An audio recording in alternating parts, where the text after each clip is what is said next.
ભરૂચ નગરપાલિકાના ડુંગરી વિસ્તાર નજીકના આ દ્રશ્ય છે। સુપરવાઇઝરની નજર સામે જ કામગીરી ચાલી રહી છે, પણ કામદારોની સુરક્ષા અંગે સુપરવાઇઝરને પૂછવામાં આવતા અમાન્ય વલણ વર્તાયું। કામદારો મરતા હોય તો મરે, પેટેલું રડવા મજબૂર કામદાર સામે જીવના જોખમે કામ કરો એટલું યોગ્ય છે? એ બહુ મોટો સવાલ છે। પ્રશ્ન એ થાય છે કે જીવનના જોખમે કામદારો કામ કરી રહ્યા છે, જેની જિમ્મેદારી કોની? શું કામદારોની જીવની કોઈ કિંમત નથી?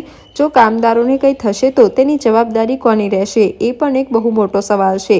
ભરૂચ નગરપાલિકા અંતર્ગત ડુંગરી વિસ્તાર પાસે પાણીની ટાંકીના નિર્માણ કાર્યમાં કામદારો જીવના જોખમમાં મુકાયા છે।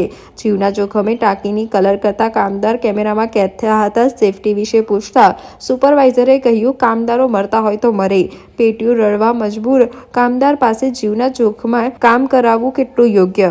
પેલો બેલ્ટ વગર લટકીને પણ હે એને કઈ થઈ ગયું તો મરી જવાનું એવું? કોણ તો જિમ્મેદારી કોની? તમે કોન્ટ્રાક્ટર છો?